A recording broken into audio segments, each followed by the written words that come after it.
Hey there. Here's a question. What kind of elder do you want to become? Have you thought about that before?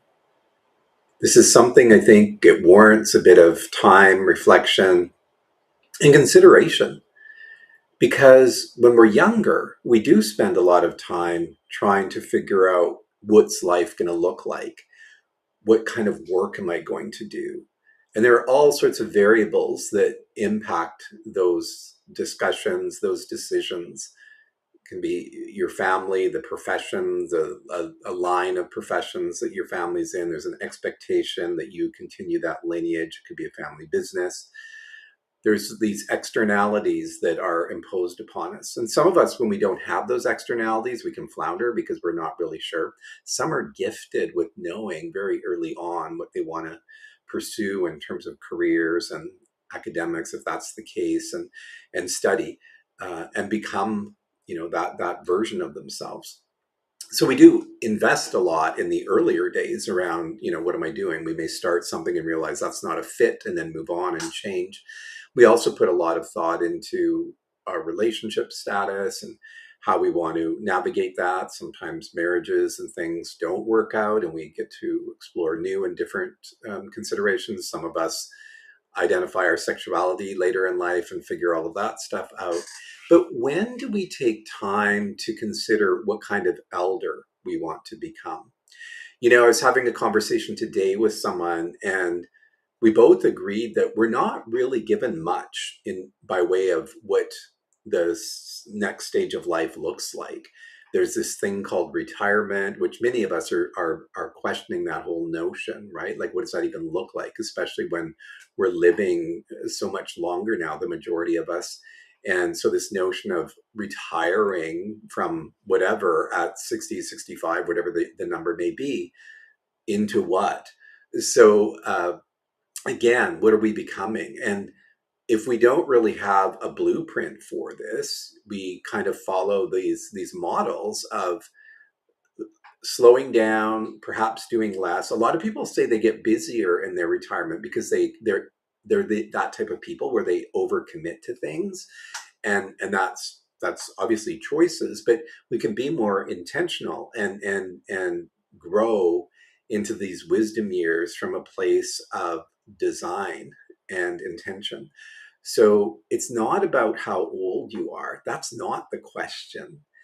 And similarly, when we talk about these things, most people who are my age, I'll be 61 soon, and people my age or older, or even in their 50s, they'll say, I feel way younger than the chronology tells me, so I still feel like a 25-year-old inside. And people will continue to feel that way even as they get into their 70s, 80s, and 90s. That inner sense of them is this useful thing. So it's not about how old you are. It's about what are you becoming and who are you becoming at this stage in life. The becoming thing is very interesting. It's also something I've been exploring recently because the notion of becoming kind of implies that you're not there, that you haven't figured it out, that there might be this ongoing kind of seeking mode that's going on. And maybe the thing that brings about the greatest joy and contentment in life is to just be, to learn how to simply just be, not in pursuit of something. Maybe it's not even about becoming, it's just how are we going to be as elders? I think in the gay world, it's particularly challenging because a lot of our older brothers are not with us. They succumb to the AIDS crisis. Obviously, not everyone did. There are elderly gay men, but there aren't a lot of uh, roles and role models in terms of what that can look like. We don't have a lot of gay icons. Uh, there may be gay icons, but they're not necessarily widely available, or they may be in a very specific niche, if you will. So we don't have a lot of mentor types. We don't have a lot of those role models, and so it can be difficult for us to determine what kind of elder do I want to become. And again, I think it's an important question because as we're winding down or shifting and changing those primary income streams, and some of us will do that sooner than others. And like me, I left a job of 25 years because I needed to get out of there, and took a reduced pension so that I could continue with the rest of my life figuring out what are those next stages going to be. And so even though I'm retired from a job, I'm not retired. And so that can be a little bit irritating when people say, "Oh, you're retired." And I'm like, "No, I'm retired from a job. I'm not retired. I am working hard at building a program, building the Wisdom Trust, connecting and building places for older gay men over 50 to connect and to grow into this eldership that we're looking at and exploring." And so these are the conversations that we're having. So if you think about it, if you reflect on it, what kind of elder do you want to be? How do you want people to think about you and recall who you are in 20 years from now, or uh, as someone who's reflecting back on your life and what you were able to achieve? What would you like them to be saying about you? That could be a really good practice or exercise to explore, taking that time to sit down and just be with your thoughts around, yeah, what do I have yet to explore in this lifetime? And this is different again from the stuff we may have done in our 20s or 30s even, where it's like, what do I want to achieve? And there can be these checklists of things that are mostly external, external things that we want.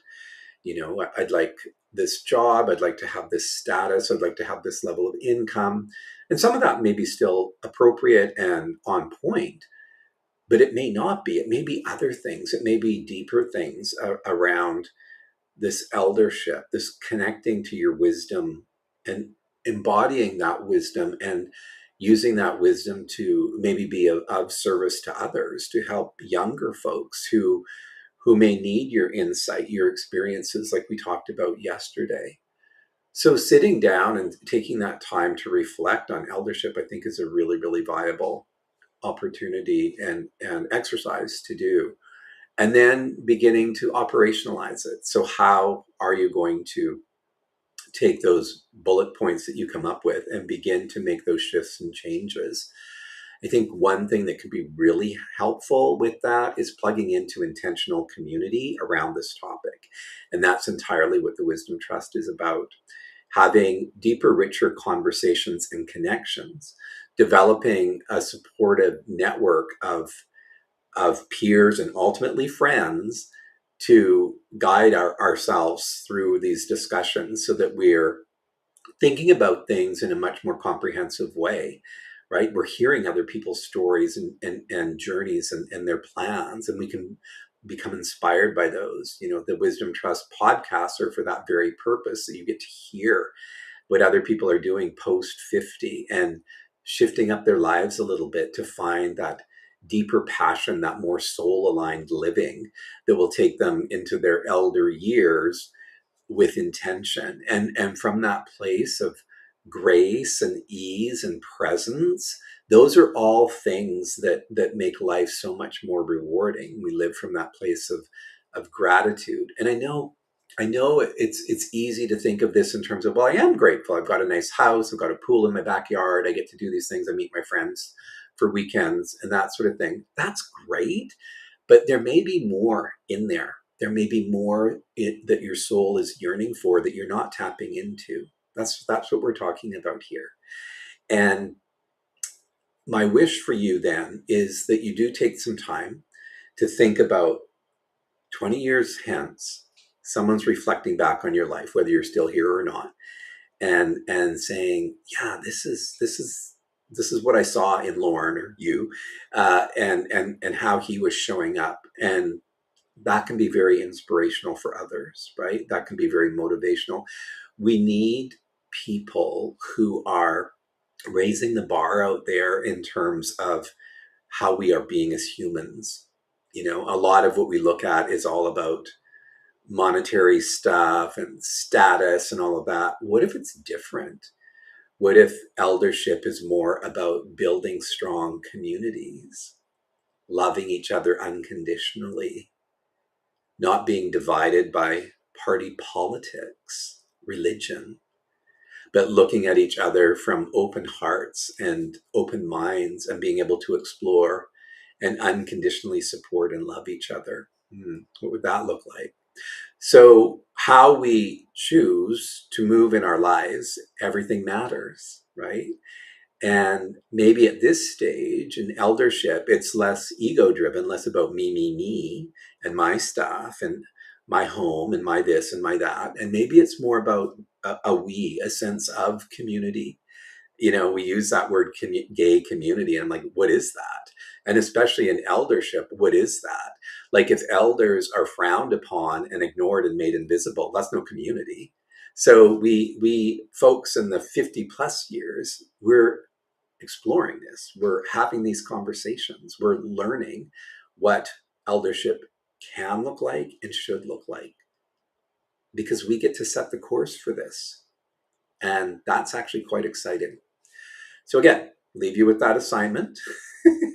You can, if you have thought about this a bit, feel free to drop your ideas in the comment section here or reach out. We'd love to have you in the Wisdom Trust community too, where we can engage in these conversations. So find the links to that wherever you're watching this. All right. We'll see you tomorrow.